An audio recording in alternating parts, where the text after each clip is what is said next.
छिपे हुए प्रचंड, तुम्हें कोई आस्तिकता नहीं। तुम मुझसे परिभाषा पूछो नास्तिक की, जिसकी तर्क में श्रद्धा है वो नास्तिक, जिसकी श्रद्धा में श्रद्धा है वो आस्तिक।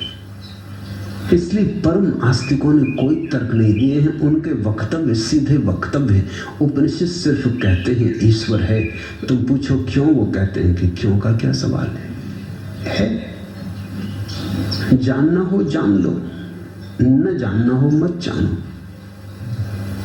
चलना हो उसकी तरफ चल पड़ो, पीठ करना हो पीठ कर लो, लेकिन उसका होना तुम्हारे सोच विचार पर निर्भर नहीं, तुम्हारा सोच विचार ही उसके होने पर निर्भर है। विवेकानंद बहुत ज्ञानियों के पास गए, नास्तिक थे, प्रगाढ़ तार्किक थे। फिर रामकृष्ण के पास भी गए, सोचा था वही विवाद जो दूसरी जगह कर लिया था वहां भी कर लेंगे, वहां जरा मुश्किल में पड़ गए, क्योंकि जाके उन्होंने शुरू किया। मंडली साथ ले गए थे 10-15 मित्रों की जो देखने गए थे, और जो सब सोच के गए थे कि बड़ी फजीयत होगी इस गरीब रामकृष्ण की। गरीब ही लगता है तार्किक को, भक्त तो दीनहीन लगता है कि बेचारे को कुछ पता नहीं, क्योंकि तर्क के सिक्के पहचानता है तार्किक, और वो सिक्के इसके पास दिखाई नहीं पड़ते, इसलिए गरीब है। विवेकानंद ने अपनी पुरानी अकड़ से, पुराने ढंग से पूछा कि क्या ईश्वर है, सिद्ध कर सकते? रामकृष्ण हंसने लगे। उन्होंने कहा सिद्ध करने की बात ही पूछना बेकार है, तुझे जानना है, तुझे देखना है, तुझे मिलना है, अभी मिलवा दूं, तैयारी है? ये सोचे नहीं था कि कोई आदमी ऐसी बात कहे। इसका उत्तर तैयार भी ना था, क्योंकि तार्किक तो सभी चीजों का रिहर्सल किए होता है, उसके पास कुछ सहज उत्तर नहीं हो सकते, तैयार ही होते हैं। ये तो सोचे नहीं था कि कोई आदमी ये कहेगा। बहुतों के पास गए थे, वो पंडित थे, उनसे कहा कि सिद्ध करो ईश्वर है, वो सिद्ध करने में लग गए। फिर उनके तर्क पकड़ के काट डाला। इस आदमी ने कहा कि बकवास छोड़ो, इतना समय किसके पास खराब करने, तुझे देखना, तू हाँ कहे या ना। वो मंडली थोड़ी संकेत हो गई कि मामला क्या है, ऐसा सोचे नहीं था कि ऐसा कुछ। और इसके पहले कि विवेकानंद कुछ कहें, रामकृष्ण ने अपने पैर उनकी छाती से लगा दिए। ये कोई ढंग है? ये कोई सज्जन शिष्टाचार के ढंग? ये बेचारा तर्क लेके आया, सिद्ध करने की बात लेगा, ये कोई बात हुई? ये कोई व्यवहार हुआ?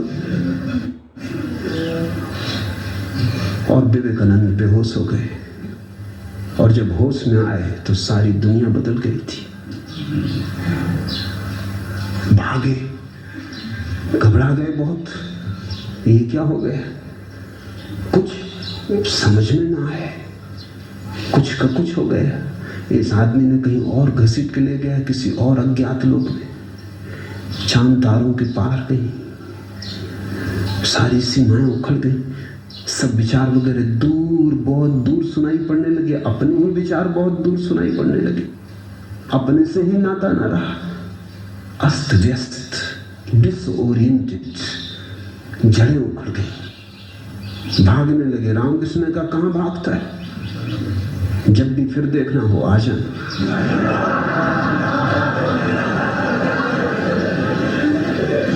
नास्तिक गया। फिर विवेकानंद ने लिखा है कि बहुत चेष्टा की कि इस आदमी के पास न जाऊं, कितना अपने को बचाया, पर कुछ खींचने लगा, कोई अदम्य, कोई अज्ञात तार। लाख उपाय करूं लेकिन सोते जागते यही आदमी याद आने लगा।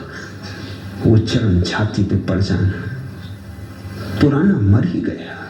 कहां फंस गए विवेकानंद सोचे। अच्छे भले थे, सब चलता था, तर्क था, बुद्धिमत्ता थी, पांडित्य था, अकड़ थी, अहंकार था, प्रतिभा थी, लोग मानते थे। अगर न गए होते रामकृष्ण के पास तो भारत में एक बड़ा महापंडित और एक बड़ा दार्शनिक पैदा हुआ होता। हेगल और कांट की हैसियत का व्यक्ति भारत पैदा करता, लेकिन कि रामकृष्ण ने सब गड़बड़ा दिया। मौत बचने की कोशिश की, न बच सके, रोक रोक के भी जाना पड़ता, और हर बार इस आदमी का सानिध्य कुछ तोड़ देता, और हर बार ये आदमी किसी और लोक में ले जाता। इसकी मौजूदगी ने द्वार खोल दिया। आस्तिक कोई तर्क की बात नहीं, क्योंकि भक्ति स्वयं प्रमाण रूप है, स्वयं प्रमाणत्व